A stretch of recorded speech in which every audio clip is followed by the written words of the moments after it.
Welcome back, pop culture nerds. Today, we're going to kind of keep the ball rolling on more of a thematic episode as opposed to like a specific property or movie or something else. And hopefully you caught our last episode where we were talking about Saturday morning cartoons, and maybe it brought back all the nostalgia of you waiting your week so you could wake up early on a Saturday morning and enjoy your cartoons, to this week, where we're doing kind of the exact opposite, where we are shifting to video games, Mark. And instead of pining for the days that were, we're wishing to bring the days that were back, but with better graphics, as we are demanding reboots this week. Yeah, and specifically video game reboots. And Joe, I do have to say for a moment, when you take three half Asian kids like my brothers and I, yes, I was mostly watching Saturday morning cartoons, but when it came to my older brothers, they were kind of waiting for the weekend for similar reasons, but different, because they wanted to play video games, the PC, they wanted to do some different things with it. So, yeah, you know what? This is a topic that I was very much interested in, Joe, because there's a ton of video games that we've talked about, some that we haven't talked about, and the whole remastering concept nowadays, Joe, it's a mainstay of today's gaming.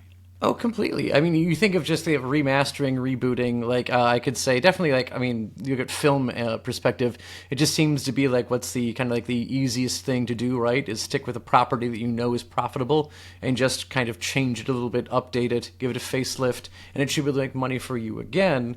And you can do that with the video game industry too, with the remaster, right? So you can either port an existing game straight over to a console, or you literally change nothing about it. You just do the necessary things to make it so that it works from one console to the next. And then there are, of course, then your complete overhauls, right? Where you are getting brand new renderings, brand new everything. It's basically the same thing going on, but you may have a few small tweaks along the way, right? And maybe some bug fixes, hopefully. And this is a huge spectrum, right? Because it could be someone taking something from, the 1970s and making it modern and making it new. Or it could be something like from like barely a decade ago, as you are celebrating maybe the end of a series. For instance, for those of you like me who were big Uncharted fans, I definitely bought all three games as they came out, and then I bought 4, but before 4, they released the Nathan Drake collection and re-released all of them as a port over the PS4. Yes, I bought it. Yes, I planned it, just like the previous 3 runnings before I went on to 4. And I enjoyed it, honestly, just as much going through that remaster as I did the first time I played through those games. So, Mark, it is a whole gauntlet that can be run here, and we're talking remasters. It will, and Joe, I think to go back to a little bit of our roots back in the day. For those of you who have been with us for the last 4 years or so, we used to get like really deep into the history of some of these topics, and it took a lot of time. And Joe, I don't feel like going back to that level of research, but there is a little bit of this that's worth talking about. And to Joe's point, some of the original remasters, quote unquote, there is some debate about this amongst some of the most dedicated nerds out there on the internet as to what a remaster actually means. And Joe, some people got really granular with it and said that some of the old, literally text-based tabletop games that were ported into the video game realm count as a quote-unquote remaster. Okay. I'm not going that far because for one, I don't care about that, mostly. Two, I want to pull this down to a personal level in some ways, because I'm not dedicated to the history of remasters. I'm more interested in trying to remember what remasters I remember before the industry really got into this. And one of the earliest things I remember, and Joe, you pointed it out, it's from the 1970s, a little ditty called Space Invaders was once in every arcade. Eventually made its way over to the Atari 2600, which I only actually played it on a couple times. That's even before my time, Joe. We're not that old in terms of we're not like Gen X or anything. We're just on the outside of that. Yes. But so, Joe, for me, I remember the first remaster I wasn't even truly aware of at the time was Donkey Kong Jr. Like if you Oh, had the original NES, yes. a lot of us got that Donkey Kong Jr. I think I'm not sure if it wasn't a pack-in. Maybe if it wasn't a pack-in, I know it was very popular either way. But that was a port, essentially of the arcade Donkey Kong, and suddenly he's got a younger child named after him. So Yeah, we don't know where he came from. He just showed up on his doorstep one day, and Donkey Kong, being a responsible parent he was, just took that little guy right in. yeah, everybody was just being delivered in baskets, pushed down rivers, you name it. I mean, that's how I think babies are still made. I don't have children of my own, and this could probably explain why. Yeah, I mean, So, I don't remember everything about mine being born. I blacked out through some of it, but yeah, could have been a big bird involved. There's some wicker baskets in Yeah, there. absolutely. Well, so graduating from these like arcade things, Joe, there was a different game that I connected with that was a remaster that my brothers and I did play. Once again, tying this back to the Saturdays that we weren't watching cartoons. Now, some of you might remember we spoke to a gentleman by the name of Al Lowe a couple years ago, Yes. special guest. He is the creator and pretty much the godfather of Leisure Suit Larry and that whole series, where it's like a middle-aged guy who's trying to get out there and hook up with some ladies. A very holy pursuit in the video game realm. My brothers and I got our hands on the original Leisure Suit Larry from 1987, which was just filthy, Joe. Well, and he's in a leisure suit. Like you would assume he's out, for pleasure and fun. He wants to go deep into the night mark. Yeah, he did. For that reason, Joe, that's why my brothers and I were familiar with the concept of condoms, prostitutes, and police who would be upset with you for leaving your fly open while still wearing that condom. For those of you who've played those games, it's not a deep reference, but it's very early in the game. But regardless, that game got a remaster or a complete revamp about 4 years after it came out in 1991. And we're talking upgraded graphics. It traded out the old command style input where you would actually, Joe, physically have to type in the verb and the things that you wanted to do. It totally raised the stakes because now you're playing a point-and-click adventure game, a little bit easier to navigate. So that kind of stuff, I didn't really think of it much back then, Joe. No, neither did I. And then this is also like how we're now officially classifying what the remaster is in this case, because this is not like, basically the reskinning and remastering of an old game, because technically if you considered that a remaster, I know my first one would have been just Super Mario 2, because we all know at this point that's just Doki Doki Panic. That's been made into thing, which is why none of those bosses were existent in the previous Mario titles, and they had to go with new ones because that was what the rabbits were fighting. So yeah. See, now this is where nerds might pull the whole actually thing out, because is that a remaster or is that just like a reskin? It's a reskin, yeah. So that would not be a remaster or a remake. That is a complete reskinning. But when you come to the terms of my true first remaster that I think I definitely would have played, would have been Super Mario All-Stars on the SNES, which was just a collection of the old NES games. And I feel like there were a few like random things in there, because I feel like there was like a Mario painting game like snuck into that. And then of course, like you had Mario 1, 2, and 3 plus the lost levels hanging out in there. So this was great because at this point in time, like most families, you're tired of blowing into the old cartridges. Maybe the old Nintendo requires some jiggling of the power button to really start working for you. So that now having those titles for you again to enjoy on the Super Nintendo, solid.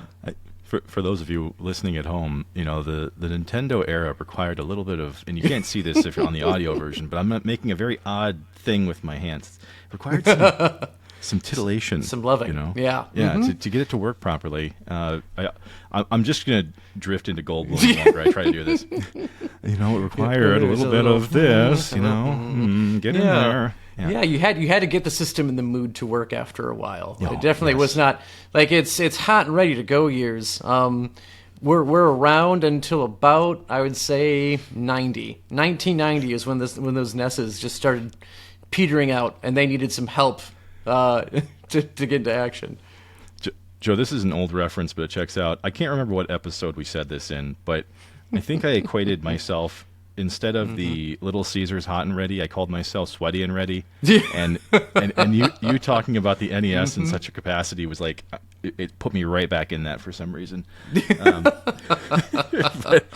But to the point we're trying to make, everybody, is not that everything is an adult joke. It's that there has been a progression of sorts. To Joe's point, sometimes people consider a remaster to simply be an HD remake. Which, I mean, technically, yes, I'd put that in the camp, but it's the same game, but just tweaked a little bit. A little bit. You know? Like, I'm making the tweaking motion for those of you turning the dials. Yes. Yeah. That's all we're doing. It's like that's all we're doing. I swear, just turning the dials. This is not a family program, but we're adjacent. Yeah. Yeah. We try not to. We don't want to be filthy, but we want to. We want to let you know we are closer to the stuff than we are, further away. But yes. Yeah. Not nowadays, Joe. I feel like the industry as a whole is completely built around the idea of reviving things. And at the time of this program being released, it's roughly summer of 2025.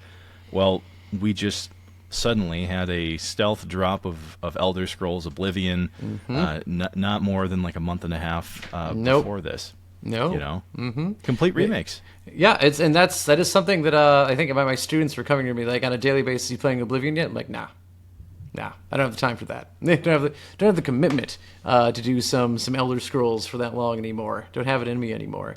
Were you an Elder Scrolls boy? Nah. Oh, nope. Okay. So no. Really, like when you're looking at those larger MMORPGs, like I did not get into those until someone tried to get me into World of Warcraft a few times.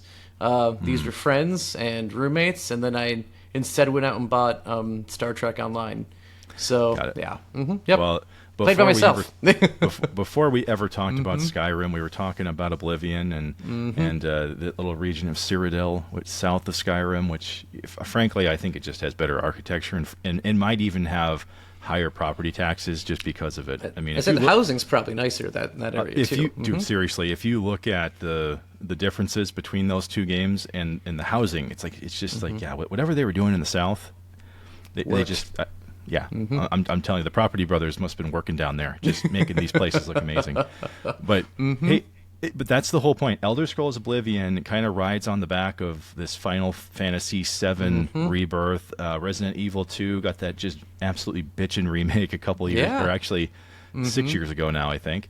And that's seemingly what some of these studios are dedicating themselves to now, is not just going, hey, let's make this look just slightly better in terms of a different TV.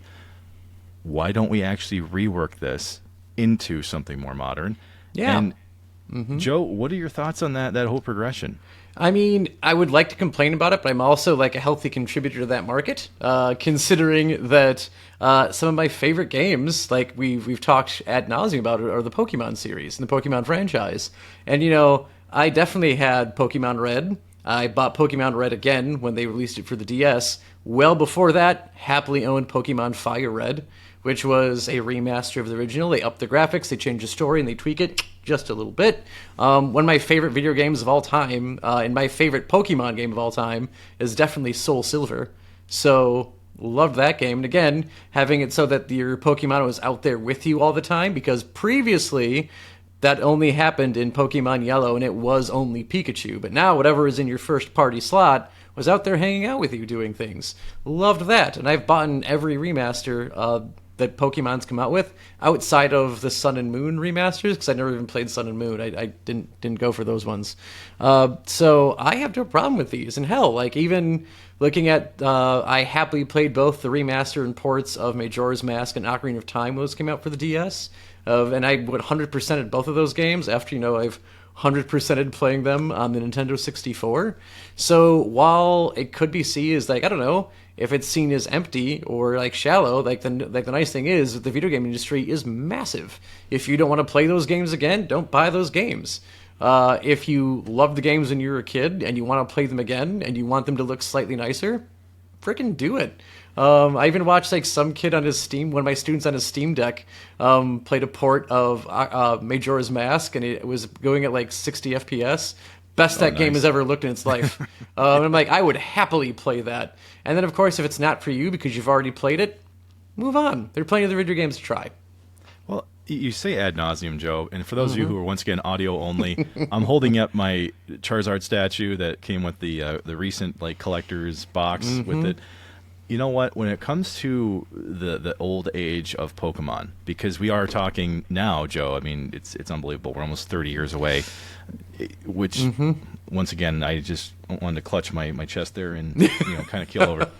But given that, Joe, that's actually an interesting point that I was thinking of making myself, because I didn't get to play the original era of Pokemon. It wasn't something I was doing at that point in time, and because I was playing Leisure Suit Larry and worrying about male boners back in the early 90s. I would say, again, pointing out the fact that half of us had sex in high school. Of course you weren't playing Pokemon back then. So No, I was playing heavily adult point-and-click games, Joe. but that brings up an interesting point, though, because I don't own a classic Game Boy. I own some of the new Switches and all that.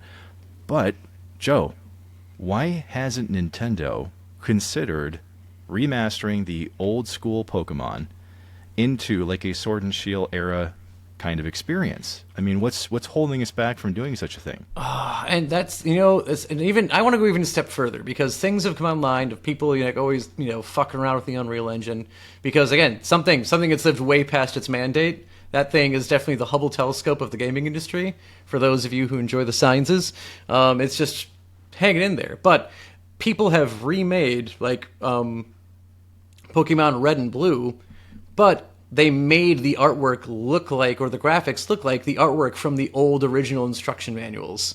So everything looks like that. All the Pokemon look like that. The players look like the characters. The world looks like it's that style. And I'm like, my God, Nintendo, just pay that person who did that and take that from them and release it to the rest of us. Because I would play that in a heartbeat. You wouldn't have to change a single thing in the story. You could have it exactly the same. I go and do the exact same things, but you make it look like that, I'll do it. Not even I'll throw my wallet at you. Just give it to me right now. I mean, do you think there's any integrity to keeping the original experience handheld? Because that's frankly what the Pokemon games have always been, is a handheld experience you can take with you. Because people play the Switch on their TV fine, but that's still a device you can carry around. Yeah. So, I mean, do you think that harms the integrity of the series at all if they did such a thing? I think at this point, considering it's is Pokemon still the most financially lucrative franchise that's ever been made? Outside of the porn industry? Outside of the porn industry. Probably. Yeah. So at this point, I think they can do what they want. So yeah, they're just kind of fun of the whole portmanteau. They're pocket monsters. They're meant to be something you can carry with you. And now, I mean, at this point, considering that Nintendo has made that portability, that's their cornerstone of the market that they want to dominate. So the Switch being able to just go with you, even though it doesn't really fit in your pocket anymore, I don't know. I think it's fine. That's always going to be where the core of the games are going to be, is now just on their main console, because their times of living in your pocket are just dead. When the DS store closed and we all shed a single tear for it dying, as this was the end of the era of Nintendo, the Game Boy and its direct lineage were officially dead. At that point in time, it's the franchise has to go somewhere. And now, if you really want to, you've got Pokemon Go, you've got Pokemon Pocket. I think, is that Pokemon Clash? Is that, what's that? Yeah. I remember that. Is that the one where you actually have little pieces that you use in I can't remember. I don't think it's that one.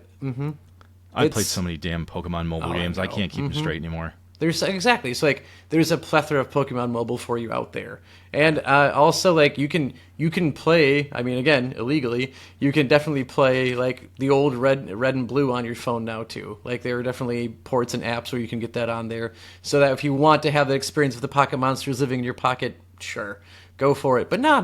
It is so big now. It just needs to grow until it meets its natural end, which in the modern day of remakes will be never. Until we decide we don't want to remake things anymore. And you didn't hear it first, but Nintendo, there's two career nerds who just gave you an idea. So feel free to use it. But Yeah. on that topic, Joe, we are here to talk about games that we would like to see remastered that haven't been yet. And I'm not going to flip a coin, Joe. Do you want to take first crack at this, or do you want me to jump in? Sure. I'll hop in since I think with the way you set this up, it is ever so nicely a nice transition of you giving me the underhand pitch and me just knocking out of the park before I let you step back to the plate. So I struggled with this one when trying to think, because I had a few games in mind. The first one was solely out of spite, where I think we should definitely remaster the 1989 Teenage Mutant Ninja Turtles game. Change nothing. Like you can update the graphics, that's fine. No save points. It's still a 2D scroller, just as difficult. Just so the new generation can feel our pain. That's it. So that I threw that one in there. We're like, no.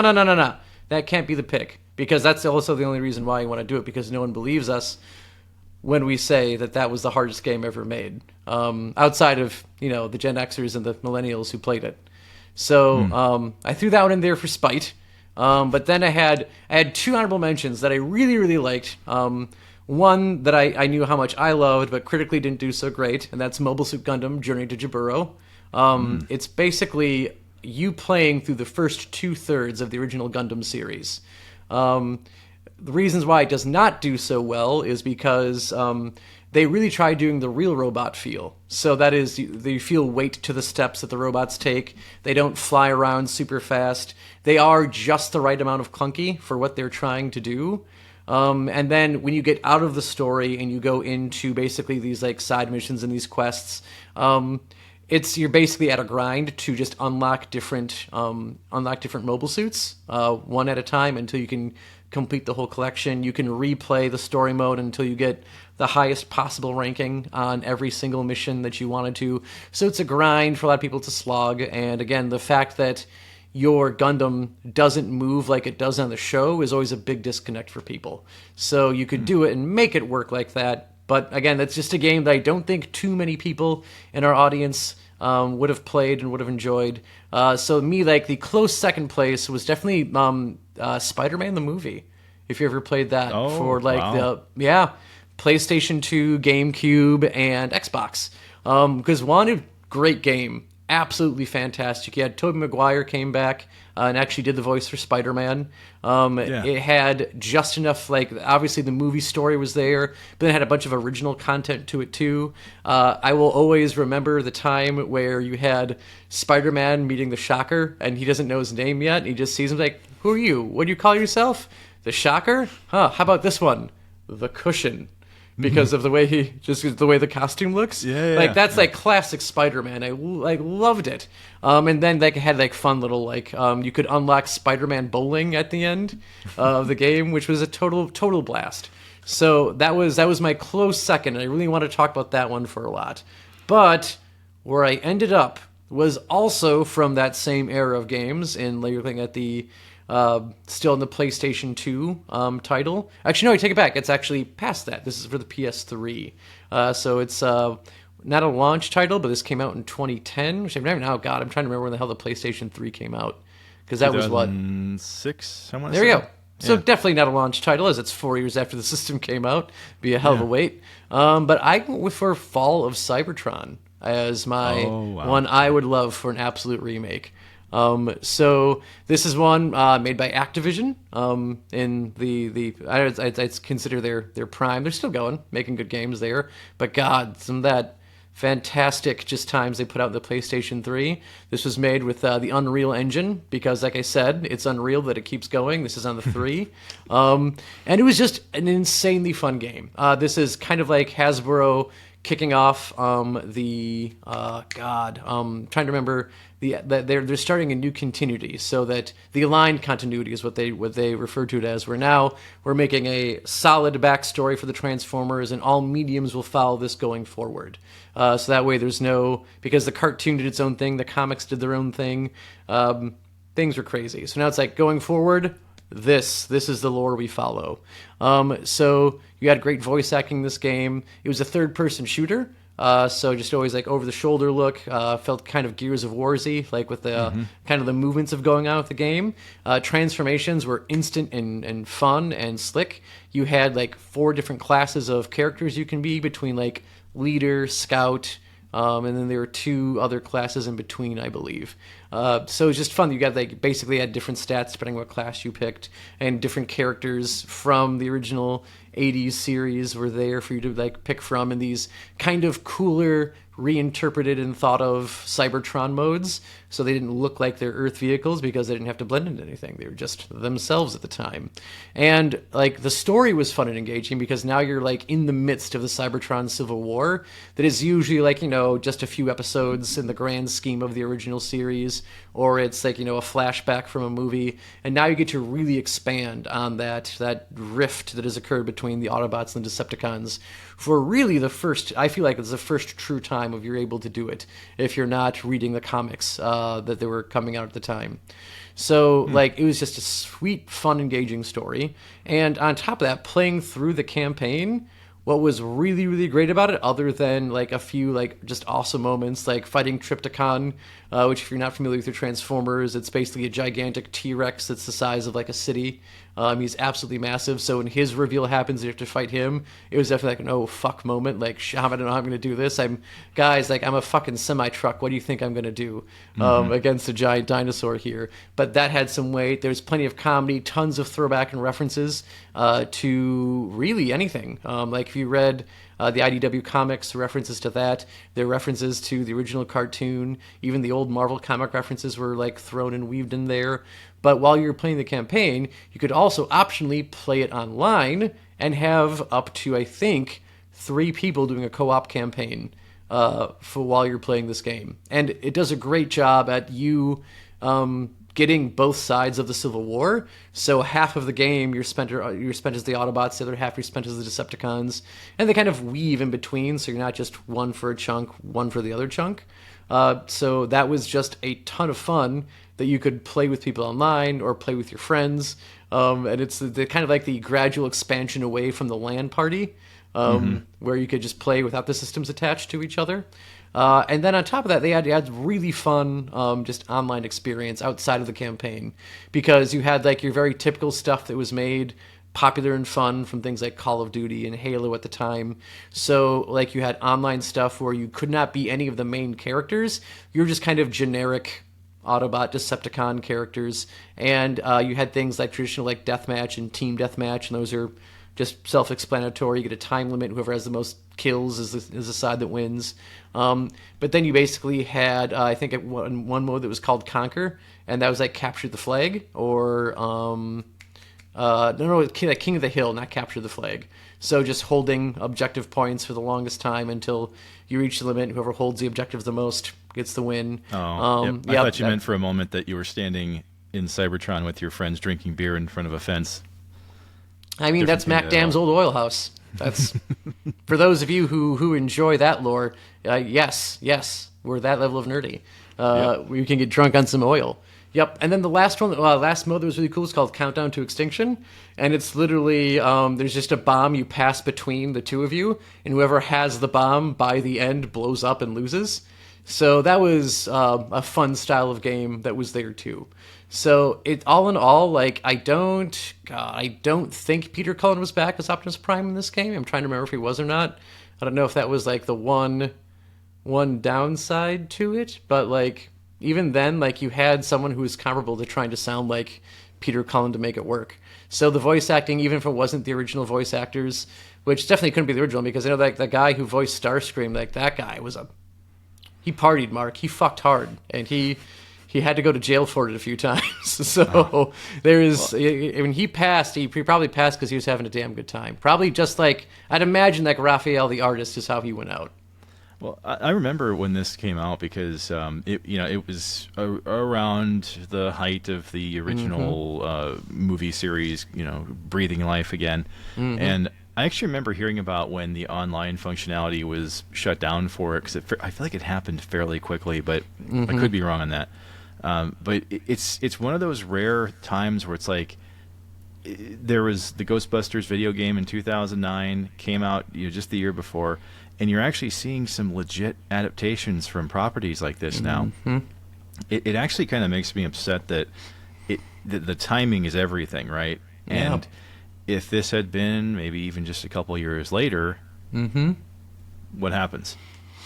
Yeah, like I mean, because like eventually the third, they have eventually I think Fall of Cybertron is the next one in the series, and after you get Rise of the Darkspark, which is supposed to tie into the actual Bayverse movies, and like at that point, like it's like yeah, if this thing would have came out and timed it just well with the Michael Bay movies, I think it would have absolutely crushed, because it is one that I think critically did okay, fans loved it.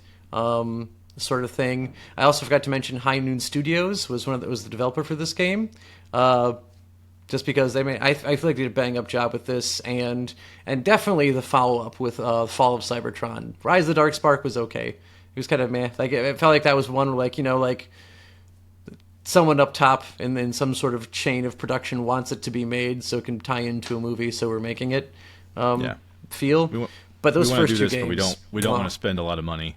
You know? Exactly.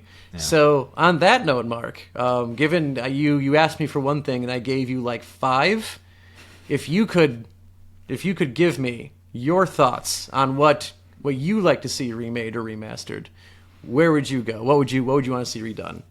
Fortunately, I only picked 2, and one is somewhat retro, one is a little more modern, because I realized just how little modern gaming I'm actually doing these days. Most of it is at least 20 years old.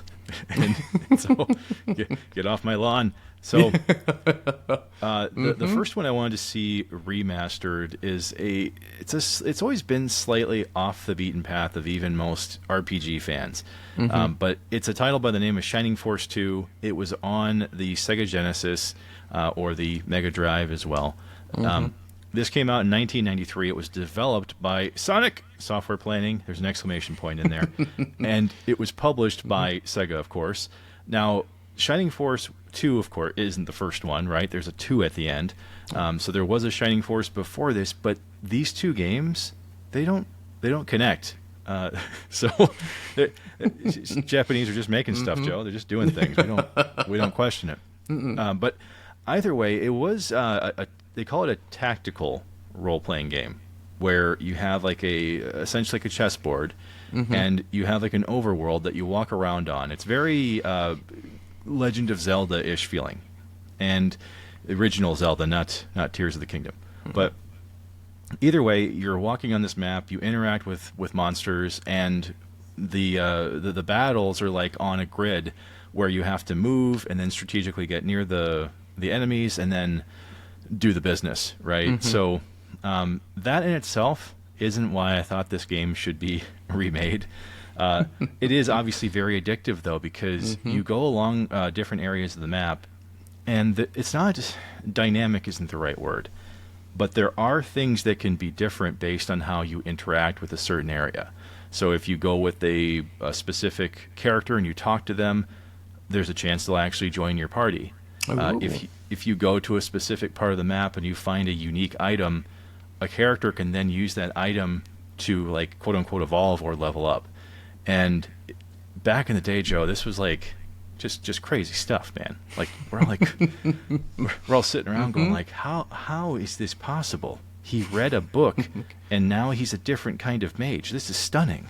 Whoa. You know? Yeah. So this game, Joe, very addicting. I mean, yes, it is somewhat linear because it was a very simple game, I guess, from a storyline perspective. But how you get to the end point, there are some things you can kind of deviate just a little bit.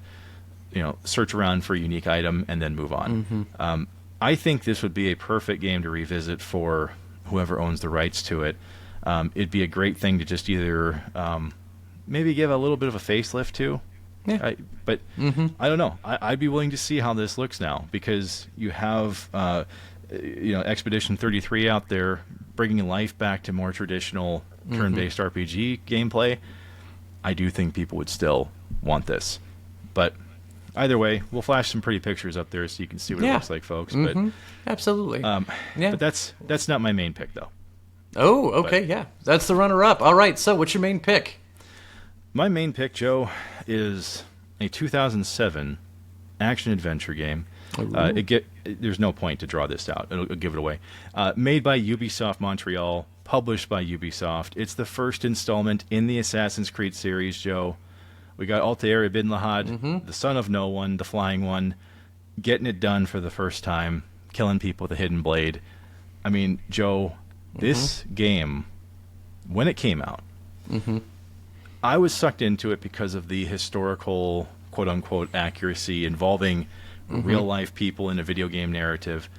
And, yes, some of the things you do in it, kind of tedious, kind of get boring after a while. You can only pickpocket people so many times and overhear conversations so many times. They did lather, rinse, repeat that.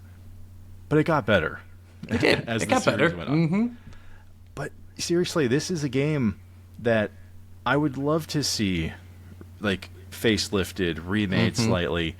Even fix a minuscule amount of bugs in it compared to, like, 2 and Unity and some of the other games that just had endless bugs. This was a game limited by the fact that it was an early PS3 title. Yeah. There's a lot of things they were still trying to work through with it. But I think everybody else is more focused on Assassin's Creed 4. Let's get more piracy on a modern console. I disagree. I want to see more of the original, Assassins that we first got. Yeah. And I mean, Joe, what do you think? I mean, do you think Assassin's Creed 1 is worth returning to? I think so. And would this be its second remake? Because didn't they have a remaster of it when Revelations came out? See, now that's one of those weird areas. Is it a remaster? Yeah, is it a remaster or is it just re-released? I think at that point in time it was just a re-release. I don't think it was even an HD upgrade or anything. No. I think the most they did is because I know there were some complaints over how much Altair looked like Desmond when you were in there. I think they tweaked that and got rid of that. But no, I would love to play it again because, I mean, looking at it, like, obviously, again, here's another franchise that has done lots of remakes. I know both of us happily own the Ezio collection, so we've played that remaster. I definitely bought and played the shit out of the Assassin's Creed 3 remaster because we've had both. We have had two the big actors from that one with Noah Watts and Adrian Huff both being on the podcast. So, which always thankful to have we had the chance to speak with both of them. So absolutely loved playing that game again. But I think that's where we kind of drew the line. It's like if someone remakes Syndicate, I don't think either of us are going to buy it, which is not saying anything because both of us love Syndicate. We think we both can win out of there. Like, I know we were split on Unity. The irony is real on that one. Yeah. But yeah, no, both as two people who like Syndicate, I don't think either of us would buy the game again. But no, I would totally buy the original one again as kind of it all started here scenario. And then I think what is difficult for Ubisoft to do that is because of how much they have just tried changing that franchise and that style of game as you go, and then now they're even shifting back with the most recent game. I think being a little less of the full on RPG experience that some of the titles before it that were. So no, I would play that again. I would happily do another round as Altair full time. I think they have an opportunity with this because the farther away we get from some of the favorite assassins in this property's history, the more that we forget what we're doing here. And for me, tying the original stories to Altair and then later to Ezio Auditore da Firenze, these guys were the ones that put the whole series on the map. So why continue to drift away from them? Yeah.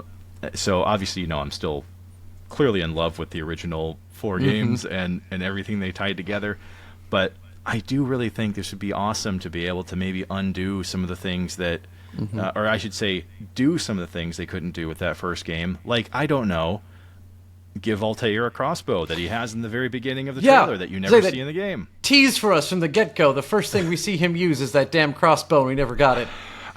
Seriously, to this day, that bothers the living shit out of me because it's like they had them back then. It's not like it wasn't technology they could use. No. So it's like, why put it there and then have it be an oversight? But regardless, I do think it would be perfect to do that with. And yes, could it muddy the waters with what audience Ubisoft is trying to go after nowadays? It might, but Yeah. the whole reason they're doing a remaster of Assassin's Creed 4, which once again people say it's like it's a rumor, it's real. I think it's real. I think it's going to happen. There's a reason why they're going back to these. They know people want them. The market research is probably saying, yes, make these, get money. You know. Yeah. I want it. I want it. Which on that note of like the market research and whether or not doing remakes is muddying the waters for Ubisoft, let's think of like maybe the whole gaming industry. Is this trend of remastering and remaking, is this something that you think, Mark, is good for the gaming industry, or is this maybe kind of, I don't know, holding them back from advancing and trying new and braver things? So yes, I do think it can be good, but I also want to immediately add the addendums to that. Now, the Gears of War franchise, as you called out earlier, Joe, it's getting a remaster. It's also still a very popular property, even though they had some miscues with 4 and 5, and so there's some slightly bad blood there. But the whole point is, people still hold the original trilogy in a very high regard. Remastering that one and maybe even tweaking the gameplay, modernizing it, yes, that makes complete sense, and go ahead and do it. I think that kind of reimagining, that's perfect. Do those kinds of things because it shows that you put some effort back into something. Maybe you were limited by with hardware originally. Maybe there was stuff you had to cut just because of the console not being able to process it, right? Yeah. We have a little bit more leeway now to do things. What I don't like, and this is where once again we're getting more into the actually crowd again. Things like Grand Theft Auto 5 that have been with us now for 3 generations of consoles. I don't consider those to be true, quote unquote, remasters. Those are just ports, Joe, like going from one console to the next. So I think that is more of the problem, is that we're porting all these titles that don't change. You know, they might tweak like an achievement list or something, but for the majority of it, we're not really getting the same thing. Yeah, we're not getting anything all that different. So that's what I take issue with, is when we keep recycling the same things into the same. It's nowadays, Joe, I feel like we've got stagnation across the last several generations of gaming. We're not getting nearly as many new interesting titles, and so let's take something from a few generations ago and bring it forward, as opposed to keeping the same things on each one. Yeah. No, I agree. Actually, I was thoroughly disappointed when I looked at the Switch 2 launch titles and saw that Tears of the Kingdom was there as a Switch 2 game. I'm like, you ported over a game that was literally a generation old? Like, you just did that? And considering that the system is even backwards compatible, why? Like, I can just play my Switch version on the Switch 2. I can't because I don't own a Switch 2. But if I did, I could. So that was like, why? Why would you bother doing that? It's like it's barely even there. And this isn't even like, you know, how we took how was it the Wii U got an HD remaster of Wind Waker. That made sense. Wind Waker's back on the GameCube. Even hell, like when they did the HD remaster of God, why am I forgetting Twilight Princess? It's like, you know what? You can at least justify that because yes, it was on the Wii, but it was made for the GameCube, and it was a very quick port to the Wii as that system was launching. So I'm more fine with that than what Nintendo did with just, boom, here's Tears of the Kingdom again, because we should probably have a Zelda game at launch title, as a launch title here. I thought that was incredibly lazy. I mean, when the Switch announced that there wasn't going to be a new Animal Crossing, but that you could transfer your island from the previous one, and then you would no longer be able to play it on the first one. Oh. That kind of sent me, Joe, because I'm like, so not only are we not getting a new game, you're preventing me from playing it on my previous one in lieu of having to get the next one? It's like, that's How about that? It's kind of messed up, guys. Well, yeah. There's a whole village and society that's been built, and you just want to just up and go like that? How? I was going to say, seriously, I've got my villagers that are happily living there. I'm making some best friends. I got their framed photos up in my living room. You know, like, I don't feel like upending that, Joe, for their stability. No, absolutely not. And don't even get me started. I'm pretty sure that Tears of the Kingdom on the Switch 2 and the Switch are the same price as each other? What? Why? God damn it. Oh, Hey, man. Joe, that's because I think you and I have established pretty well that sometimes just remaking things, or I should say porting them from one thing to another, isn't a good thing. But Yeah. unfortunately for you and I, we do port one thing over from episode to episode, and that is our goodbye to you. Yep. So with that, we do thank you for listening to the Digital Dissection Podcast. If you like this episode, you can actually find all seasons of the show on YouTube, as well as audio-only versions on your favorite podcasting services. Your support has gone an incredibly long way, but if you can, please share or like the content we're making here, as we greatly appreciate it. It does help us get noticed on our many platforms.